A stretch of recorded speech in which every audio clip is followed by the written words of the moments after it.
उधर से एगो छोटा सा लोकगीत साथ साथ सोहर के सुनावल गई। वैसे ही एगो छोटा सा प्रसंग इधर से भी आप लोग के सुनावे के मिले, ओकरा बाद उधर नंबर दिहल जाए। ताई मास्टर साहब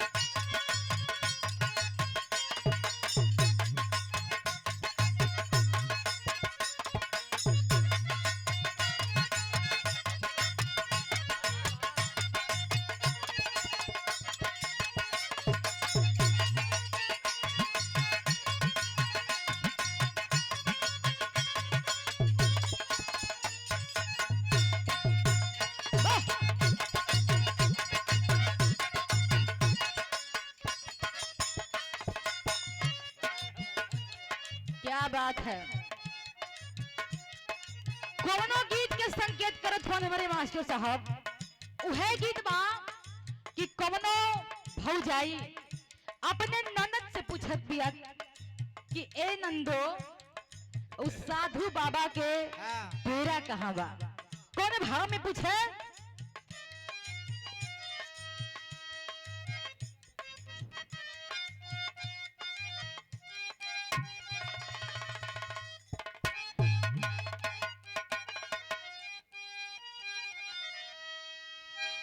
सरंगिया वाले का डेरा बा। ए भैया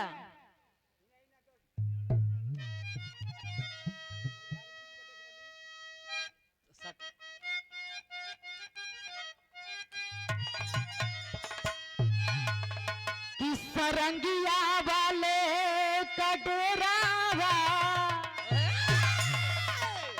सरंगिया बाल का डेरा बा। अब बताई दे रे छोटा की नाना दी, सरंगिया बाल का डेरा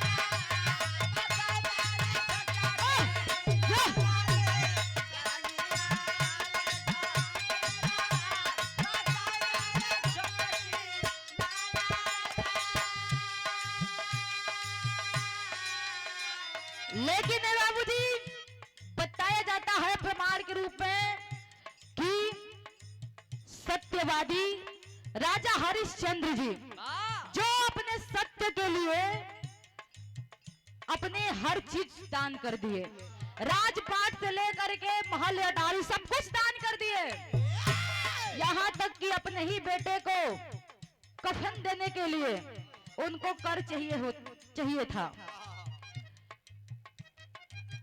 अपना वचन खातिर, अपना सत्य खातिर सब कुछ दान कर दिहलन। उन्हीं के खानदान के एगो राजा रहलन बिरजू राजा। वो बिरजू राजा के चौथा पने आ गए रहल। धन दौलत कोनो चीज के कमी ना रहल, लेकिन भगवान उनकरा के न बेटा देले रहलन न बेटी देले रहलन। बतावल जाला कि हर चीज का सुख एक के बार ना मिल जाला, कुछ ना कुछ अपने जीवन में कमी जरूर रहेला। केहू का जीवन होके हर चीज से परिपूर्ण ना होखेला। यही से कहल गेल बा कैसे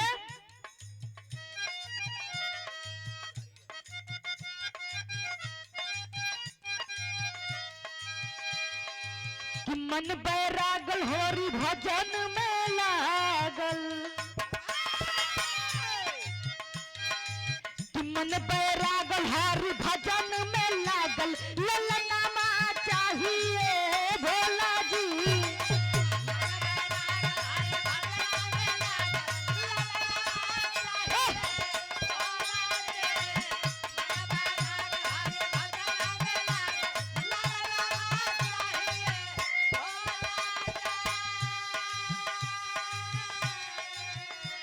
भक्त बिरजू भगवान भोलेनाथ के इतना बड़का पुजारी रहलन, इतना बड़का पुजारी रहलन कि एक दिन भगवान भोलेनाथ के मंदिर में जाके पूजा करत रहलन। और पूजा करते कि उनकर पूजा से प्रसन्न हो करके और भगवान भोलेनाथ प्रकट हो जाते हैं। प्रकट भइला के बाद भगवान भोलेनाथ पूछत हवन कि हे बिरजू, आखिर में तुमको क्या कष्ट है और किस कष्ट से पीड़ित तुम हमारी भक्ति कर रहे हो? हम तुम्हारी भक्ति से प्रसन्न हैं, कोई वरदान मांग लो जिससे तुम्हारा कल्याण हो। भक्त बिरजू बतावत हवन, का बतावा?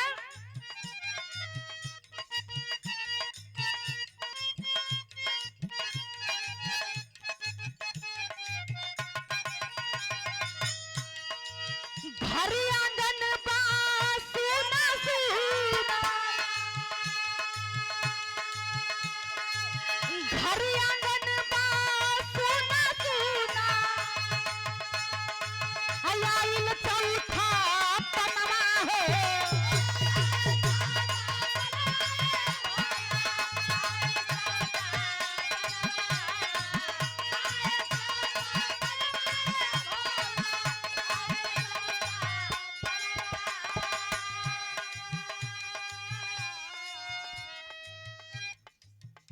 और बबुआ आदित्य की मौसी की ओर से अब वही बारी आई। अब वहीं से काम ना चली, मौसी लुकई है ना। बड़की मौसी की छोटा की आबू तबादे में पता चली कि बड़की मौसी है कि छोटा की। तनी अपने हाथवा से दे दी तब ना। अब वही लइकवा पैदा हो जाओ बिरहवा में, ओकरे बाद सब कर लाइन लगी। अब वही समय आवत बा। तो हम लोग को देखते हैं जा। बस यही के बाद है, मत घबरा। ई बबुआ के मौसी की ओर से 20 रुपए का पुरस्कार, चरण में कोट कोट समन बा, साथ साथ सबके प्रणाम बा। अब ही आप लोग कहीं जाए के नहीं खे, अब ही समय आवत आप लोग के आवे के। कहना बा कैसे? बिरजू बतावेगा।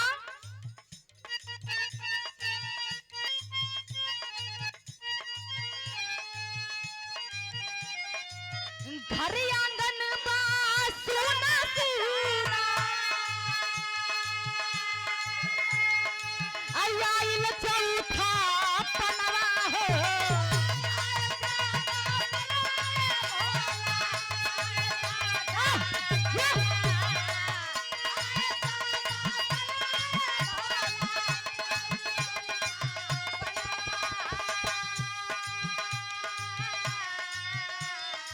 राजपाट सब महल अटारी, अब व्यर्थ बरुपिया धनवा हो।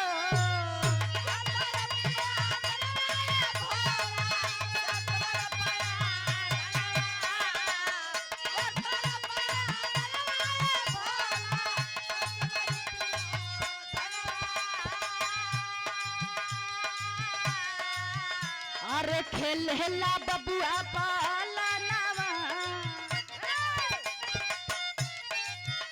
अरे खेलेला बबुआ पालनवा, अललनवा चाहिए भेला जी। खेलेला बबुआ पालनवा,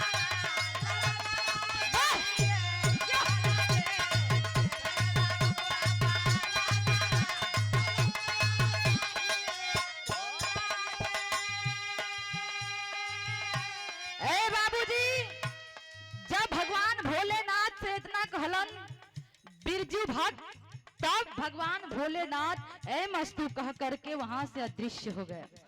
जब वहां से अदृश्य हो गए तब समय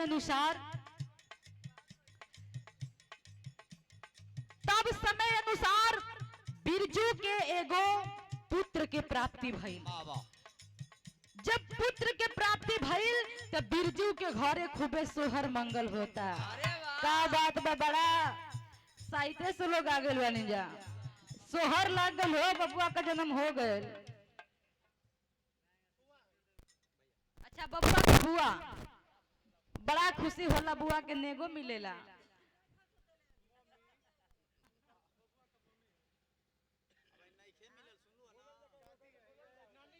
अच्छा बबुआ के नानी, बारे नानी तो बड़ा अभी नया बड़ी। बबुआ के नानी की ओर से 50 रुपया के आशीर्वाद आइल बा और बबुआ के मम्मी की ओर से 100 रुपए का पुरस्कार चरण में कोट कोट समन बा और बबुआ के बुआ की ओर से 100 रुपए का पुरस्कार। ये छोटकी बुआ है कि बड़की? अच्छा ये बड़की बुआ है। और बबुआ के बड़की बुआ की ओर से 51 रुपए का पुरस्कार।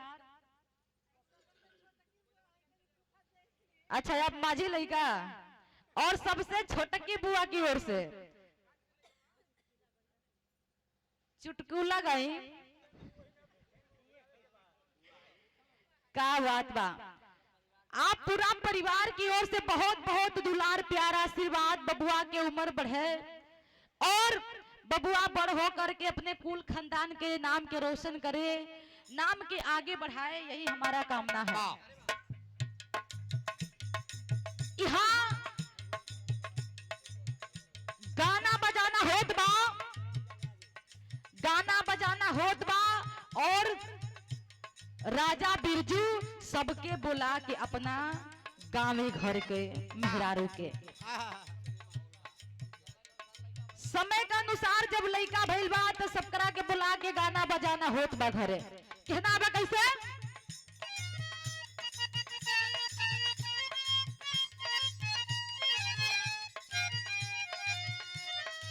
कि सोहर मंगल मिल सब गावे, सोहर मंगल मिल सब गावे, गाँव नगर के वासी हो।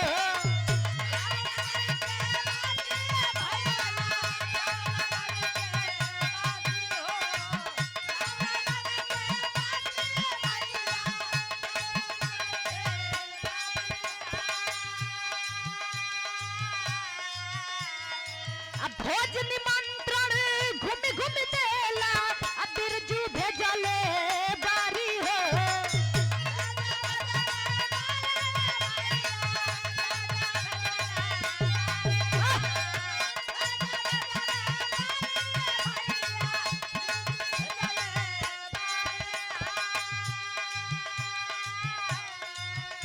कि मन वांछित भोजन लाना माँ, अरे मन वांछित भोजन लाना माँ, ललना माँ चाहिए भोला,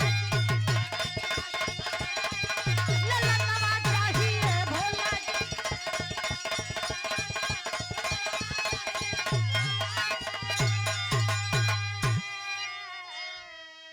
एहिजा पूरा गांव घर के नारी माई बहन बटूर के और उ लइका के बरही में सोहर गावे जा। कैसे गावे लगे? जैसे इधर भी होखेला लइका होई तो ओकर बरही के दिन सोहर गवाई। पूरा माई बहन लोग बटूर के गावे लिका गावेली। और आप परम आदरणीय श्री राधे श्याम यादव जी बक्सर बिहार की धरती से ये 50 रुपया के आशीर्वाद चरण में कोट कोट समन बा, साथ साथ सबके प्रणाम बा। कहना बा कैसे?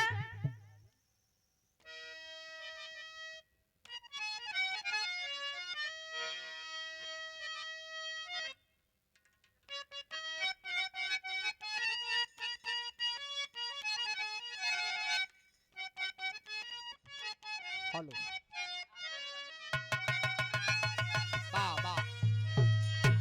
जैसे आज बबुआ के जन्मदिन की खुशी में कार्यक्रम रखल गइल बा, सबके बुला के सम्मान दहल जात बा, खाना खिलावल जात बा, केक खिलावल जात बा, मुंह मीठा करावल जात बा। वैसे ही कहना बा कैसे?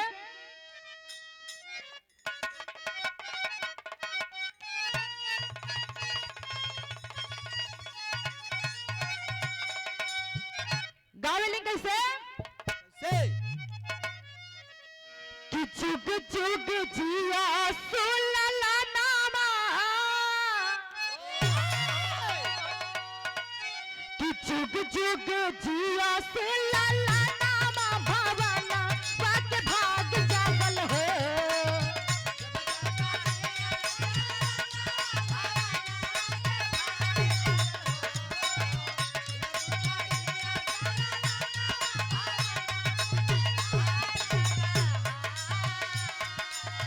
जुग जुग जिया सुलला नामा,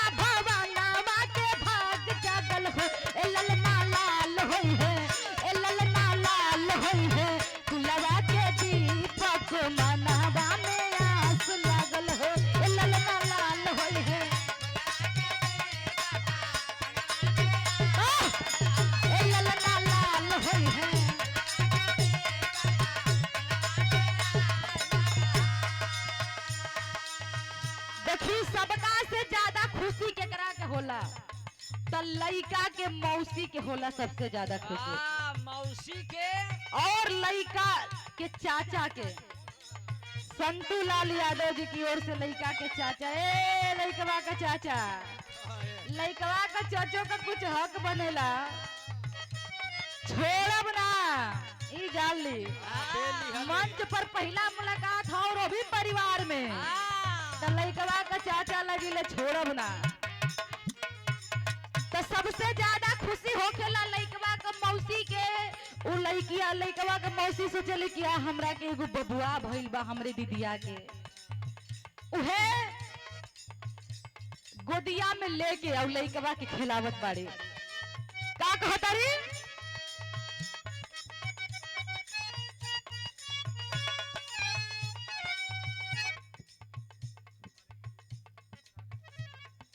और बड़े भैया पप्पू यादव जी के गुरु आप परम आदरणीय श्री राधे श्याम यादव जी की ओर से, बोला भैया का गुरु भैलन तो हमरो गुरु भैला। आप गुरु जी की ओर से 50 रुपए का आशीर्वाद, चरण में कोट कोट सम्मान बा, साथ साथ के प्रणाम बा। कहना बा कैसे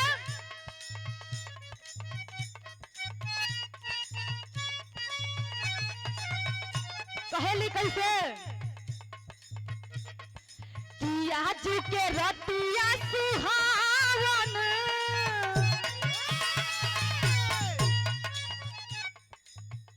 और आप दया यादव भैया की ओर से 50 रुपए का पुनः पुरस्कार, चरण में कोट कोट समन बा, साथ साथ सबके प्रणाम बा। का कहे गोदिया में लेके मौसी और लइकवा के खिलावा कहे का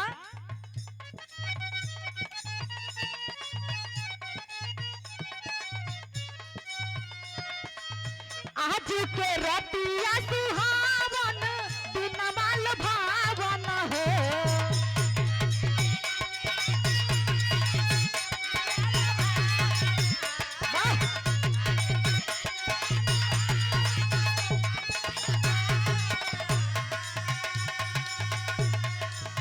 आज के दिनवा सुहावन रतिया लुभावन हो।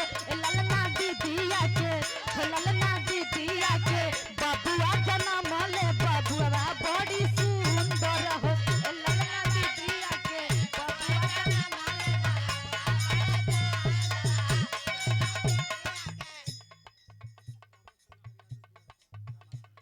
और बड़े भैया पप्पू यादव जी के बाबा आप परम आदरणीय श्री राधे श्याम यादव जी, रामाशंकर यादव जी, सॉरी रामाशंकर यादव जी बाबा की ओर से 100 रुपए का आशीर्वाद, चरण में कोट कोट समन बा। आई हो दादा ये कवन घोटाला हो गए भैया,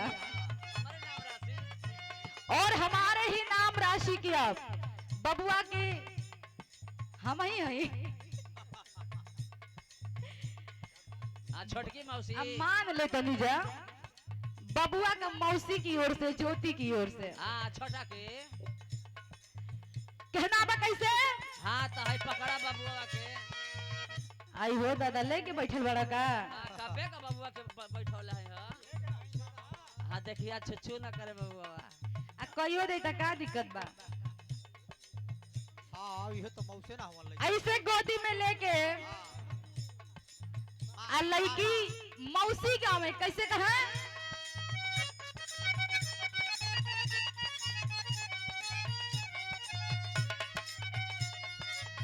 आज के दिनवा सुहावन रतिया लुभावन हो।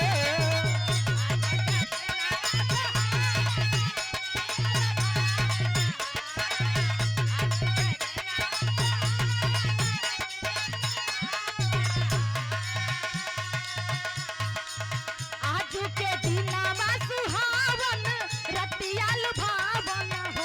अरे हो दीदिया के बबुआ जन्म ले, बबुआ बड़ी सुंदर हो।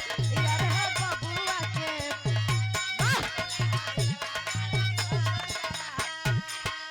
और देखिए आ गई बबुआ के मौसी। का हो मौसी तनी में का लेबू? बबुआ मझली है। आप बड़की कहाँ बड़ी? तू आ छोटकी? हाँ तो छोटकियों के भेजल जाओ। लइकवा का मामू और देखी मझली मौसी की ओर से का बात बा। लइकवा लइकवा का मामो आ लइकवा का मामा कहाँ बाड़? आना यही जा। हाँ रेट गिरत बा देखा। रेट रेट टाइट आवे के चाहिए। अब मौसी या मौसा मामा मामी का रेट तनी टाइट आवे के चाहिए। हेलो लेकिन वो मौसी गोदिया में लइकवा के लेके या निहारत बाड़ी की बबुआ के करा प गइल बा। हाँ ठीक अपने मम्मा पे गइल हा कि मौसा में पड़ल बा। हाय भैया में पड़ल बा आ कि मामा में पड़ल बा कि मौसा में पड़ल बा कि माई में पड़ल बा कि बाबू में पड़ल बा हाँ आ कि हाय चाचा में पड़ल बा। भाई लड़कवा मामे में जना त परल बा। आई हो दादा इहो करबा का? चला कुल खानदानवे में न बा। कहे कैसे?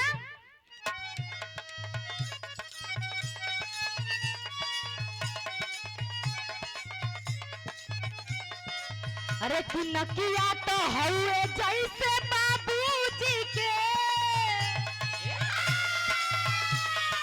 तू नकिया तो हउए जैसे बाबूजी के, अखिया हमारी के है।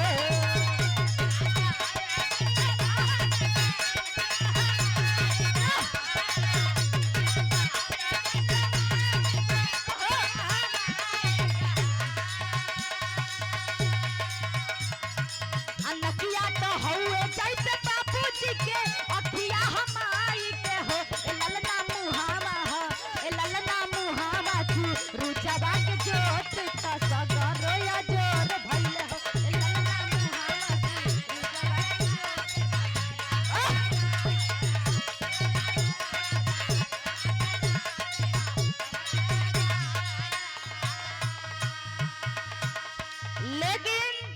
लेकिन ससुरे में जब नाती जन्म लेला तो सबसे खुश होलन उनकरे दादाजी। मूछ ऐठ के चल दिहा, केहू पूछे कि ए बाबा अरे कहाँ भइला हो तोहरा? बड़ा खुश नजर आवत हुआ। बाबा मुछिया ऐठ के कहिया कि हमरा नाती न भइल ह, हमरा खानदान में एगो चिराग न बढ़ गई। एगो लाठी बढ़ गई। अरे एगो लाठी बढ़ गई हो। काहे भैया तोरे शौक लागत का खिलावे का? बड़ा बढ़िया बनौले हुआ लोग।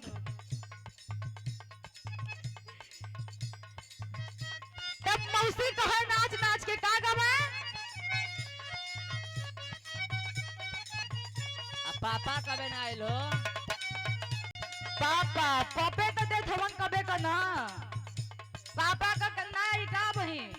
हाँ पापा का पापो का परिया आई का? हाँ पापा का टाइट रहे के चाहिए। देखा पापा का आई गई।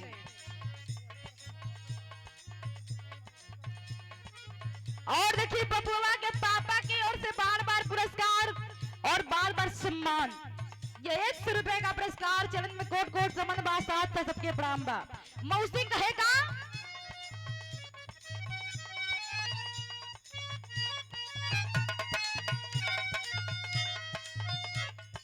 कि सासु सोहागिन बाड़ी भागिन,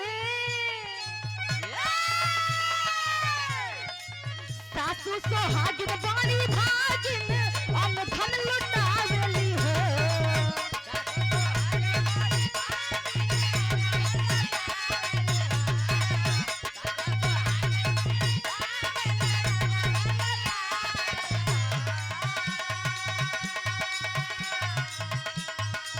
सासु सोहागिन बाड़ी भागिन, हम धन लुटावेली हो। कि अरे हो दुआरे पर, कि अरे हो दुआरे पर, बाजला बधाइया आंगनवा उठे सोहर हो। अरे हो दुआरे पर, बाजला बधाइया आंगनवा उठे।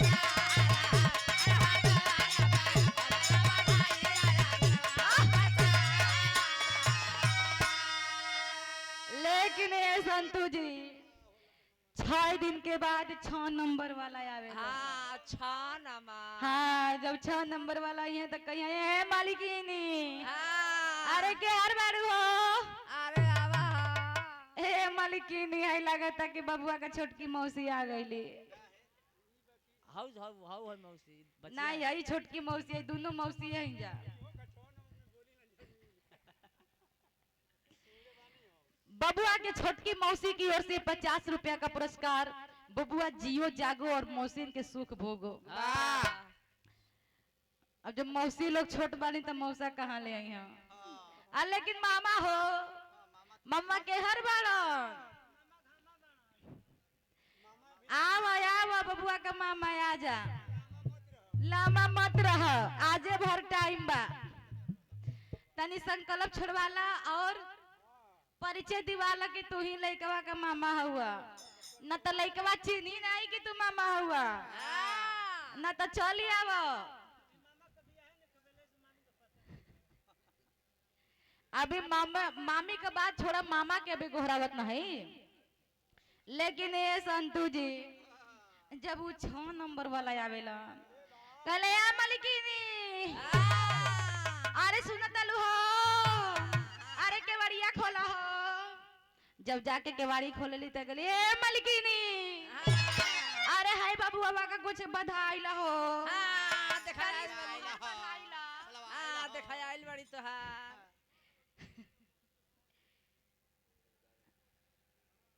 बबुआ के कैसे हूँ जबरदस्ती घर में घुस के अब बबुआ के कोरवा में ले ली है वाह और लेके कोरवा में बबुआ की देख देख गई है का गावेले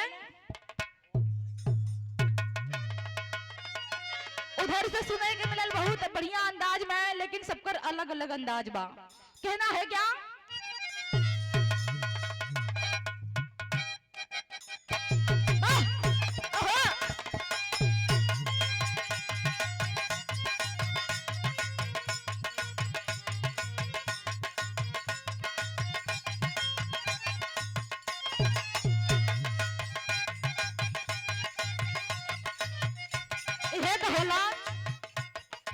कि भूवरा भूवरा बालर हरि लवा के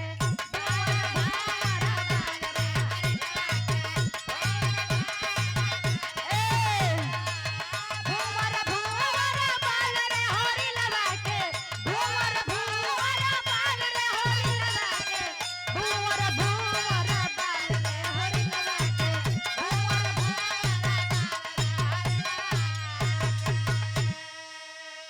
और एक ठे बात कहेलन जब इतना पर भी ना निकाले ली बबुआ के मम्मी तले के तर कहलन के बबुआ के मम्मी हाँ सुनत रहा आ देखा हो बार बार ना आवेला मौका हाँ एक के बार मौका आवेला हो बबुआ के मम्मी हाँ फिर 3 साल का बाद देबो कब देबो देखा जब बबुआ चले लगी तबे फिर कराई है ना तो दिक्कत होखे लगी का कहला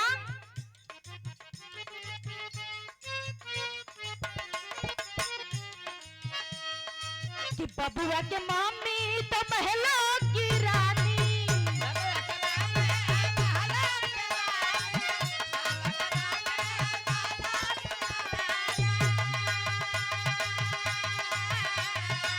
महल की रानी राज महलों की रानी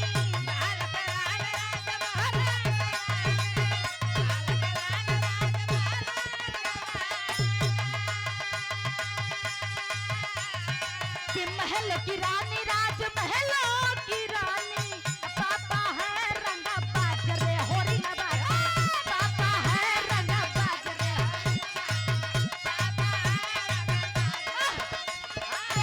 पापा है रंगे बाजरे होरी लगा के पापा है रंगा बाजरे होरी लगा के पापा है रंगा बाजरे होरी लगा के और बियाह भइल बा कि ना मामा जी के मामा का बियाह भइल बा नहीं ना हाँ भगवान जल्दी जोड़ा लगावा जल्दी जोड़ा लगावा कि हो सोहर गवावा हाँ हिजड़न का आशीर्वाद बड़ा जल्दी लगावा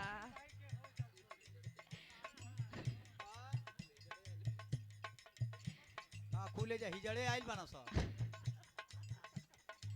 और देखिए बुआ के मामा की ओर से ये 50 रुपया में का खरीदाई है मामा हाँ एगो चढ़ियो ना मिली यही तरह उघारे रखबा का बात बा हाँ पापा ना उघार रहे पापा ना हो सार का नाम हसाई कैसे होखे दी हाँ और बबुआ के पापा की ओर से बबुआ के मामा के सम्मान में वाह 100 रुपए का पुरस्कार इधर पुलवा का है, दूधवो का खर्चवा निकल जाइए माँ। हाँ बबुआ का हाई चाचा की ओर से हाँ तेलवा घरी अब ये चाचो का नंबर आवत है। कहना है कैसे जब चाची ना निकाले ली तो कहेंगे हे मलिकिनी अच्छा ना तड़ो है तानी सुन तारू का कहली ए मलिकिनी अरे कुछ निकाल दहो यही भागे भरोसे तू ही फरियाला का कहली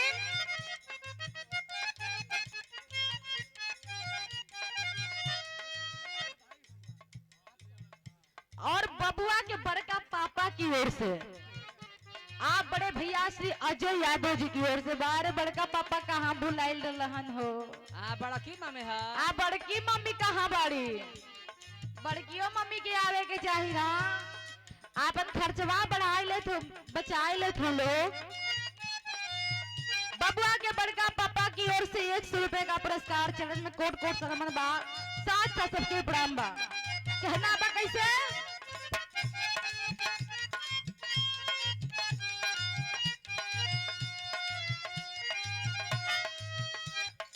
कि बबुआ के चाची लागेल सिर गोदी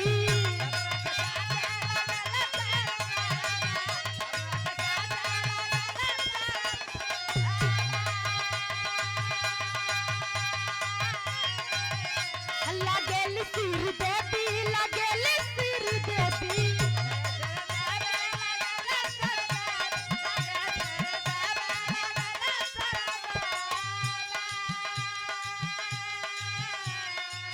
चाचा है रंडी बाजरे हो रे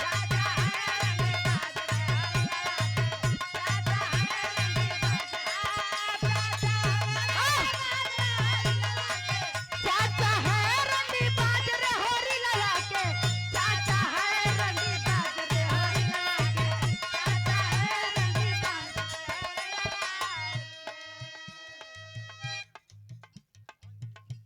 और बबुआ के चाचा धन जी यादव जी की ओर से बार धन जी यादव जी क्या बात है बारे बबुआ के चाचा जब चाचा बहरे रहेला तो लइकन के ई आस रहेला कि हमारे चाचा आई हन चाचू तो हमरे खातिर कुछ न कुछ लेके आई हन खिलौना लेके आई हन तो लेमचूस लेके आई हन अच्छा बुलावे का काम करे टाफी लेके आई हन बड़ी आस रहेला लइकन के यही से कहल हो का कि बबुआ के चाची लागेल सिर देवी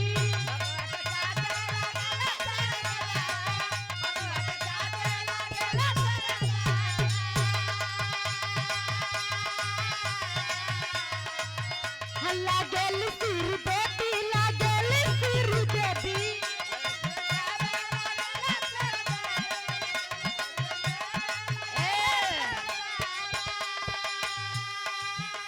हेलो अच्छा अच्छा है रंडी बाजरे हो री लगा के चाचा है रंडी बाजरे अब भूमर भूमर बाल रे हो री लगा के भूमर भूमर बाल रे हो री लगा के भूमर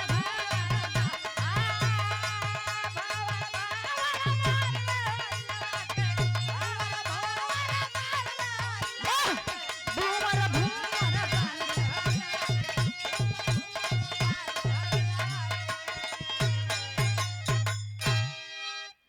अब सोहर हो गई एहर का बात एहर छोड़ी एहर सोहर का बात है राजा बिरजू के दरबार में जब सोहर गवाइल हंसी खुशी से सबके हुआ के भोजन करत बा राजा ऐलान कर देला कि 56 प्रकार का भोजन बनल बा आ जेकर जवन मन करी तवन खाई कवनो रोक छेक नहीं खे इतना सब ऐलान कर देलन अब एहवर का बात एहवर छोड़ी और हर भगवान भोलेनाथ पार्वती जी के संग में कैलाश पर्वत पर बैठल रहलन आ वही जे भगवान भोलेनाथ से सती जी सवाल कर दिली। का सवाल कैली?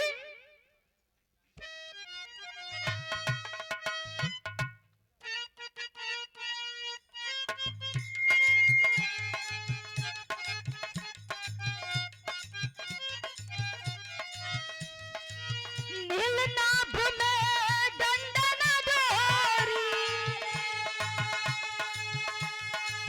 नीलनाभ में दंडन डोरी, सती के जागल इच्छा हो।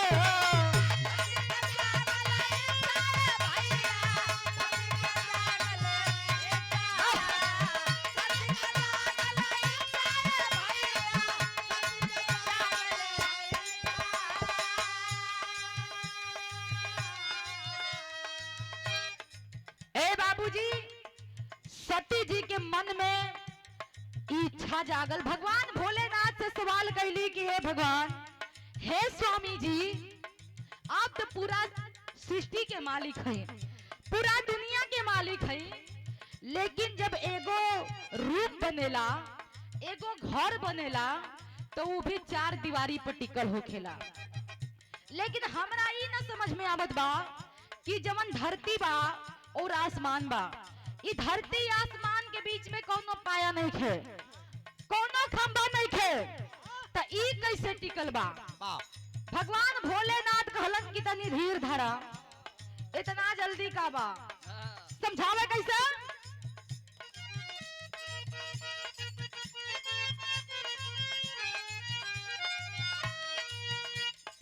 नीलनाभ में दंडन डोरी,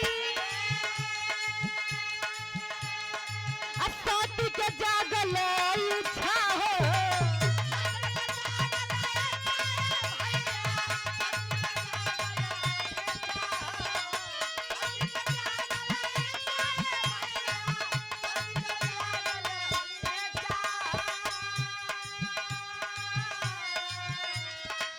सत्यपति कल यवनी अंबर,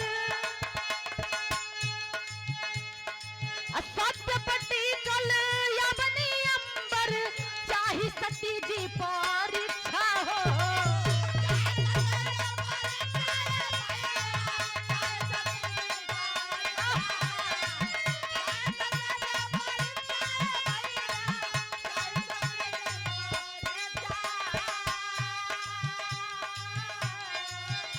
कि कोही के रूप भइल तनवा, अरे कोही के रूप भइल तनवा, ललनवा चाहिए भोला जी। कोही के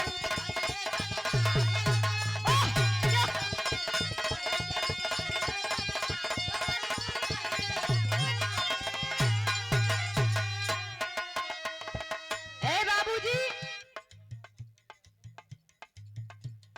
और भी रमाशंकर यादव जी बबुआ के बाबा की ओर से ये 50 रुपए का आशीर्वाद, चरण में कोट कोट सम्मान बा, साथ साथ सबके प्रणाम बा। बात पे आप लोग गौर करीजा, जब इतना बात जिद कर होली कि ना हमरा के पता लगावे के बा कि आखिर में धरती या आसमान टिकल के फरबा, तब भगवान भोलेनाथ कहलन कि ना मनबू तो सुनो हमार बात।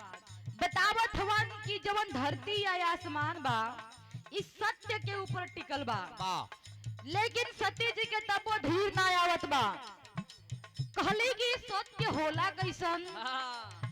भगवान भोलेनाथ कहलन कि एजा बैठल बैठल तो के सत्य मालूम ना चली, एकरा खातिर तोहरा के मृत्यु लोक में चले के पड़ी, धरती पर जाके परीक्षा लेवे के पड़ी। जब इतना बात सुनली सती जी तो कहली कि हम तो चलबे करब। मनवा में सोचत है कि बताव हे तनी सा बात, हम अगर ई ना जाने खातिर जाए तो फिर हमार बेवकूफी न बा। कहली कि कुछ हो जाए, लेकिन हम ही जान कर हम कि आखिर में सत्य होला कैसन।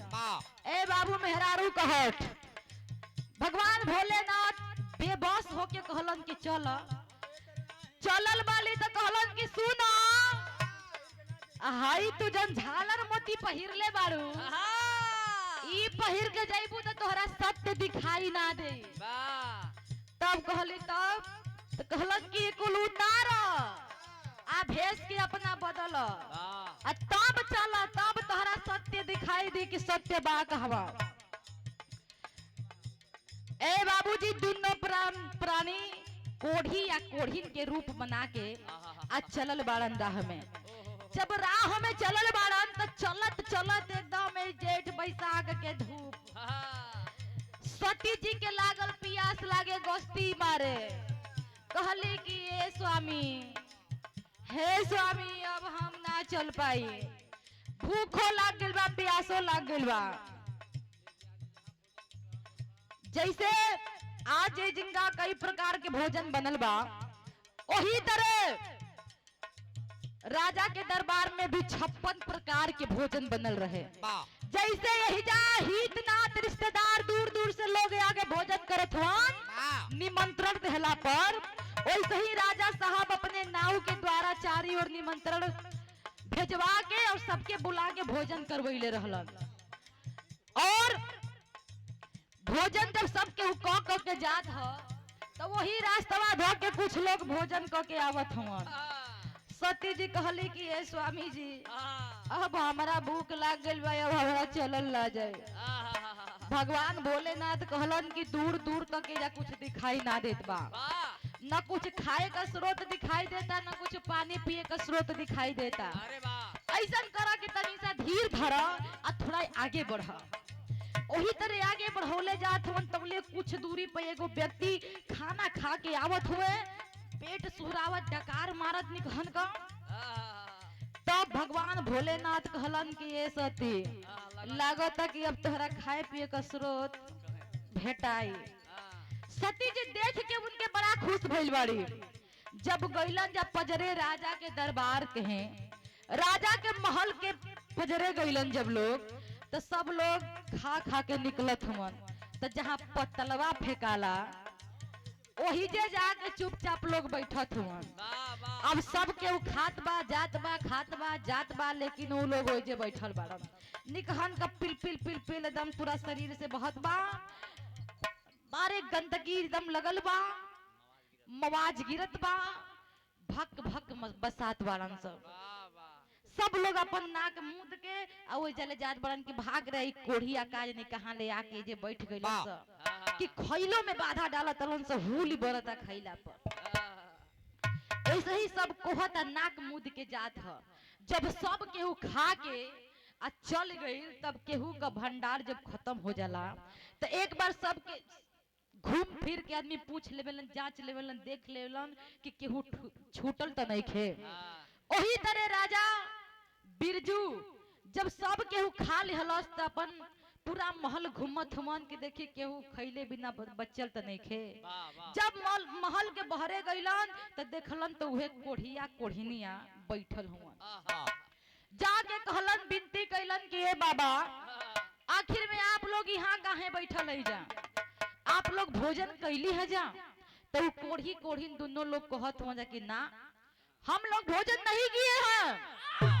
तब राजा हाथ जोड़ के विनती करत हुवन कि हे बाबा, हे माते, आप लोग चल के मेरे राजमहल में और भोजन ग्रहण करिए, जो आपका मन हो वो आप आदेश करिए, मैं अभी मंगवाता हूँ।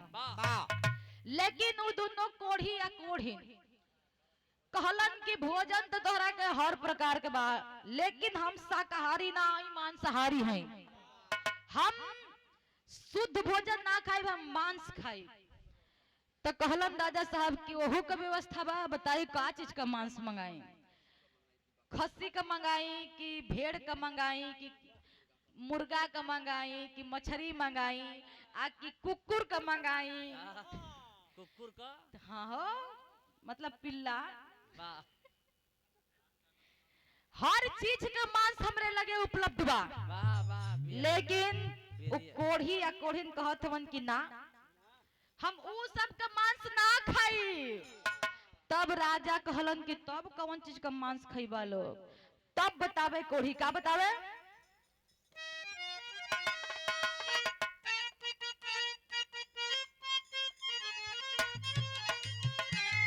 ये बतावे कि मांस खाइब हम वहां बचवा के, मांस खाइब हम वहां बचवा के, जेकर भोज करवला हो,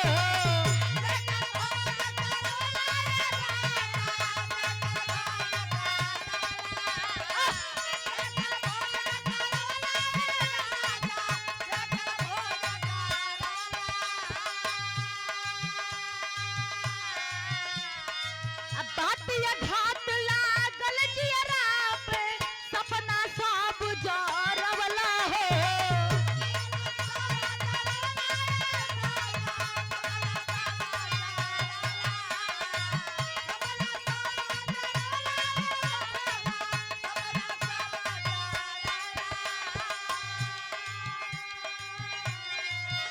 अरे गिरे नया सुनाया नवा, अरे गिरे नया सुनाया नवा, ललनमा चाहिए भोला जी।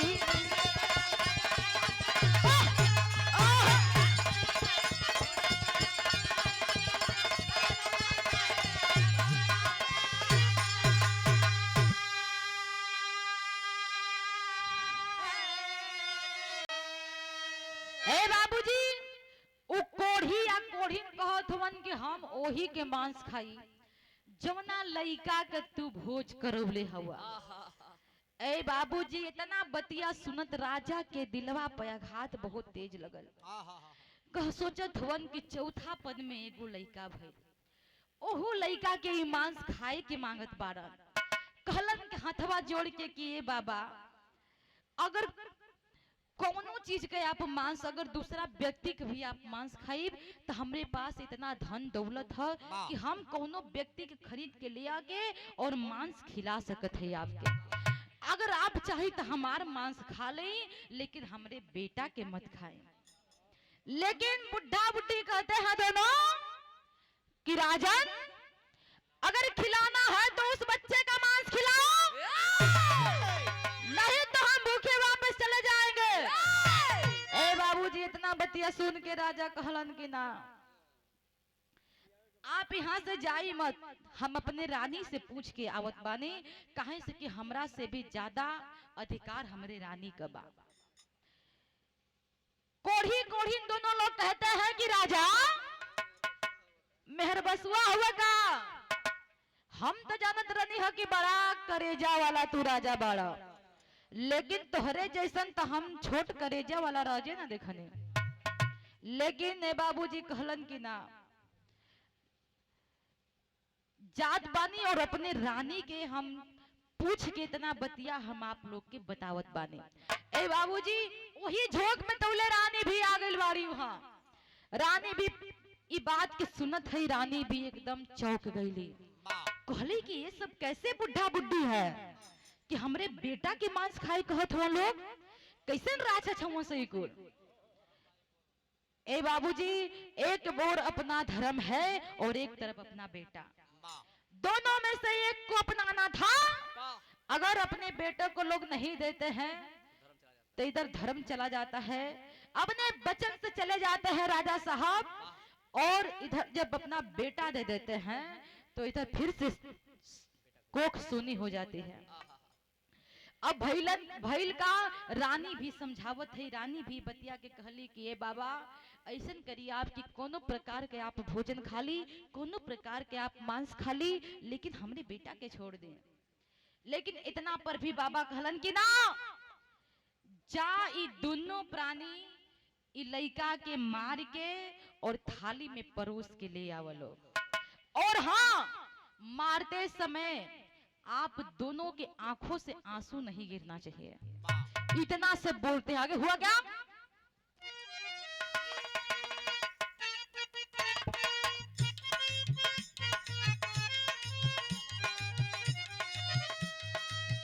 ए बाबूजी, राजा बचन बंद हो गए। राजा बचन दे दिए कि ठीक बा, हम इरा और इच्छा पूरा करके रहब। कैलन का दोनों लोग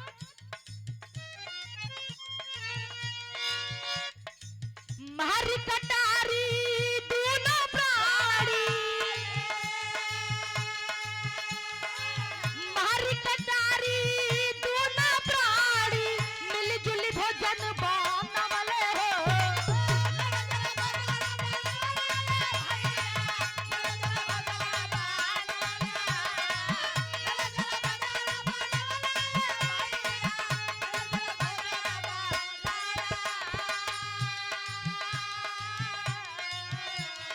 कि चल के भोजन कर लिया बाबा, चल के भोजन कर लिया बाबा, मांस के थाली सजवले हो।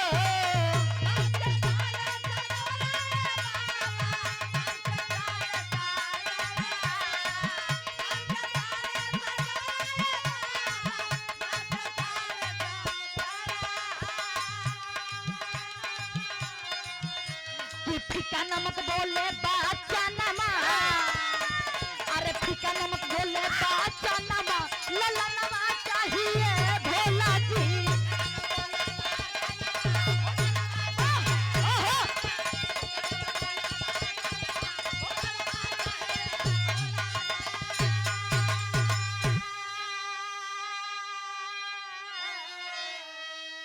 ए बाबूजी, जब दोनों प्राणी जा करके और अपने बेटवा के गर्दन पे कटारी मार के हो भोजन बना के तसली में पका के और जब दूगो थाली में वो लोग निकाल के ले आइल हवन, जब वो कोढ़ी कोढ़ी देखले हवन उ भोजन के, जब चखलन तो कहलन कि नमकवा कम बाए में। हे बाबूजी, जब नमक ले आवे खातिर भेजलन, कहलन कि ये राजा इस खाने में नमक कम है, आप अपने रानी को भेजिए कि जा करके और इस मांस में डालने के लिए थोड़ा सा नमक लेकर के आए।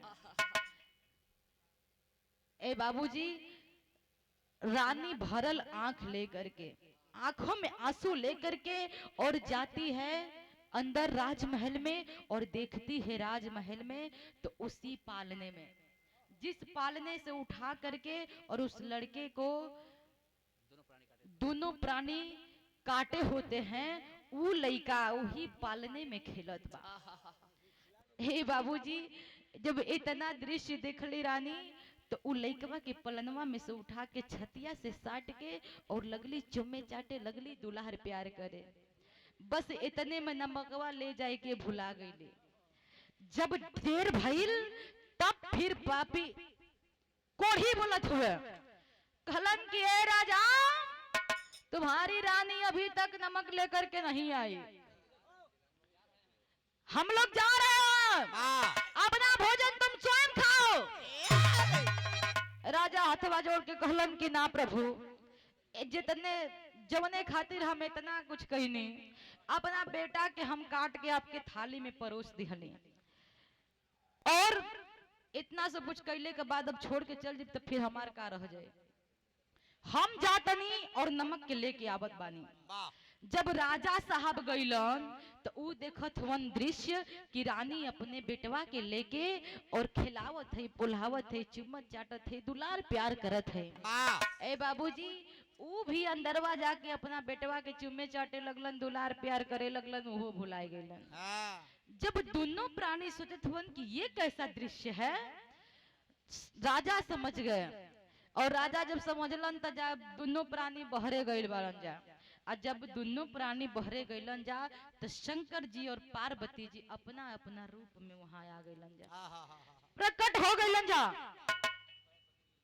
दोनों प्राणी वो बेटा के सहित लेके पैर पर गिर गइलन। बाबू कहलन कि हे भगवान, जैसे हमसे आप परीक्षा लेले बानी, वैसे फिर कलयुग में केहू से परीक्षा मत ले, ना तो सब लोग के विश्वास देवी देवता से उठ जाए और केहू ये परीक्षा में सफल ना हो पाई।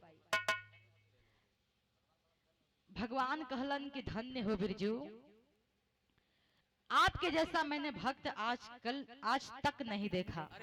आपने मुझ पर विश्वास किया, भगवान भोलेनाथ पर विश्वास किया, और जो जो हमने मांगा वो आपने मेरा मांग पूरा किया।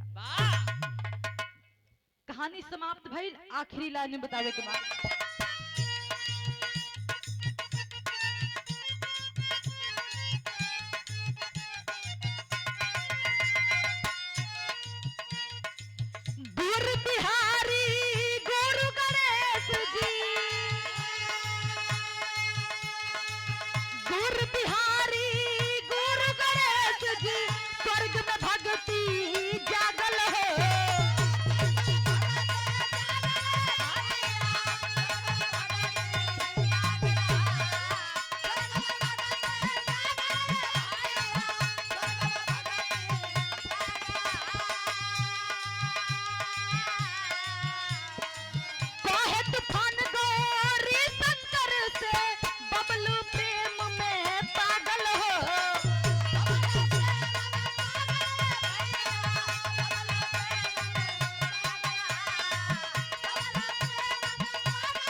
अरे ज्योति तूफान के राजा नामा, अरे ज्योति तूफान के राजा नामा, ललनवा चाहिए भोला जी, ज्योति तूफान के राजा नामा।